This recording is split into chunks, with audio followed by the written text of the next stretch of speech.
was November 22nd, a day I'll always remember. I had been feeling tired. I thought that was normal for a sophomore in college. When I got home for Thanksgiving, I would walk up the stairs and my heart would just be pounding out of my chest. I had this whole life plotted out ahead of me. And hearing that I had cancer, that just kind of took everything on a detour. Life was going great and having a great time at the health club. All of a sudden, I had some blotches on my legs. The next day, I go to the doctor. They take tests and said, well, we want to talk to you about palliative care. My wife said, does he have cancer? And they said, yes.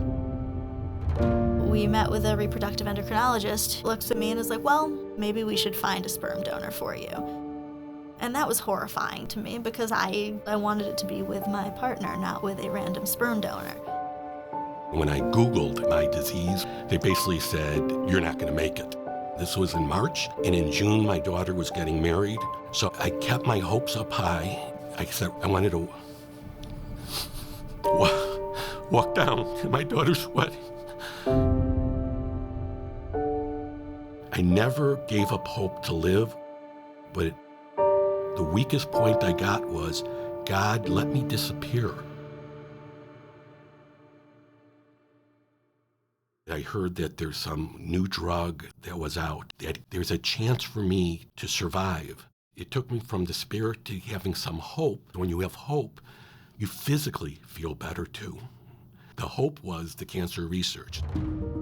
Israel Cancer Research Fund is an organization that funds cancer research in Israel, early stage. It helps researchers in Israel in dealing with novel ways to treating cancer. ICRF supports some of the most gifted scientists on the planet.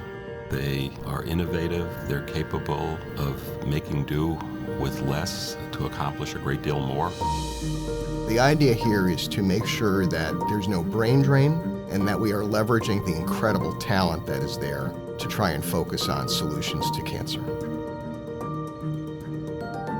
The mission statement of ICRF is cure cancer for all mankind. When I actually toured laboratories in Israel, and in this laboratory, you had Orthodox Jews, you had secular Jews, Muslims, you had Christians, and they're all working for the common good of the world to cure cancer. If people understood that this is happening within Israel, it could happen everywhere. The partnership between the City of Hope and ICRF is a dream. We're now making discoveries and advances on a weekly basis that used to take years. This was a result of the incredible generosity of Harvey Miller. Now there's not a single patient I see that in my mind I don't believe I won't be able to control the disease. That's how far we've come. You've been lucky. You've been lucky so far, those of you who haven't been affected at all by cancer. And luck has a funny way of running out sometimes. If nothing had happened in the treatment of this disease, I wouldn't be here today talking to you about this. There's nothing that's more gratifying than knowing that you've done something that may have cured an individual.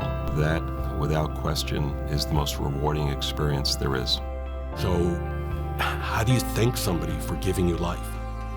I was living before, but I wasn't living. Now that I have some time on this earth, every moment is the greatest moment. I appreciate every fiber in my being. And now I truly live life through the life that ICRF gave me. Life has been really great to me in the past 12 years. I'm in a career that I love. I am very much alive and healthy and have ICRF to thank for it. My next milestone is my daughter is due, and God willing, I'm going to have a grandchild in the next near future. Think of it as an insurance policy.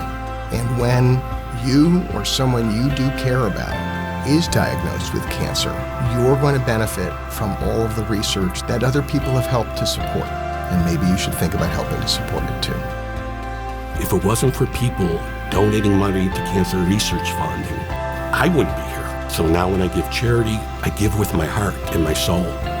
ICRF made that possible for me to be here on this earth. They gave me the ability to live.